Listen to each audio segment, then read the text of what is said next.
Hello, I'm Fast Lawyer. Today we're going to do a review for Dream Mirror VR, a game released on the Steam Store July 24th, 2021 by developer Dream Mirror. It's available for the Oculus Rift exclusively. So yes, this is an Oculus Rift exclusive on the Steam Store.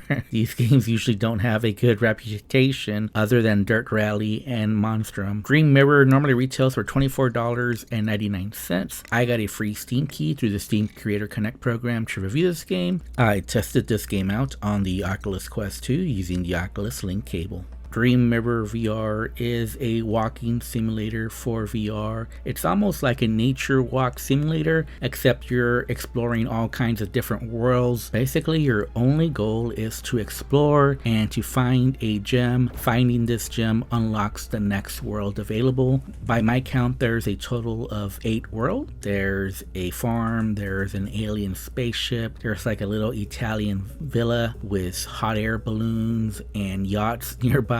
There's a forest, there's an alien planet, and this was the only place where the gem was very difficult for me to find. There's an Egyptian inspired location with pyramids in the background, and finally there's a house that you can explore. It took me an hour to fully explore this game, and this was me searching every nook and cranny of every single location, although I can definitely see people finishing this experience in 30 minutes or less. There really isn't much here, and I am showing what I thought were the 3 best locations in this game. A lot of the locations were a lot smaller than they initially looked at first, and I think that Italian Villa is probably the largest location to explore. They all have an out of bounds area. You can't really tell except that your wristwatch starts buzzing and you hear this sound that indicates that you're at the boundary, and you get teleported right back to the middle of the location if you go past that boundary. This game is running on the Unity engine. On my RTX 3080, I was getting a steady 90 frames per second on the ultra graphical settings. Some people have mentioned some issues on ultra with lesser GPUs, but I would just recommend lowering the graphical settings in that situation. You do have full locomotion and smooth turning and snap turning available, as well as teleportation. You can turn the music on or off, or you can also play your own music. I did not experience any serious issues or bugs during my playthrough for Dream Mirror. However, I did notice some issues, such as several items that weren't interactable or clipping through objects. However, there are several items that are interactable, such as the darts. However, when you try to actually throw the darts, they don't work very well. Also, when using the chalk to try to write on the board, that really didn't work for me. It had a trouble recognizing my drawing on the board with the chalk. And a lot of the interactions here are just very basic. Push a button to start an activity, such as starting the hot air balloon, you push a button, or opening doors, you kind of just push it and click it and the door will open, or the door will open automatically. There's no real physics here for opening the door. None of the interactions really feel all that great. I also found that the teleportation here was pretty bad, so I did stick to full locomotion. Honestly, the gameplay here of finding the gems is very basic and very limited and not very fun. So this game is really all about exploring all these different 8 worlds. Some of them actually do look good, but a lot of them for me were just forgettable. There was only really 3 that I liked at all, but even those 3 worlds that I like, I really don't have any compulsion to go back in the game and experience those 3 worlds again. After an hour in game, I just want to uninstall this game. It's not very good. I don't think it's meant for VR veterans. Maybe VR beginners and kids might like this experience more than I did, but it is very limited, and there are better experiences out there in VR, especially at this price point. So I just can't recommend Dream Mirror. There's not enough here. It's very limited content, and what's there is very basic, and the worlds just don't look good enough for me to recommend them on their own. There's better looking VR virtual worlds out there from other apps that are cheaper or that are free. I can't recommend Dream Mirror VR, especially not at this price. If I have to rate it, I would give it a 4 out of 10. Anyways, I'm Fast Lawyer. If you liked my review, don't forget to like, comment, and subscribe. And as always, have a wonderful day and enjoy the rest of the video.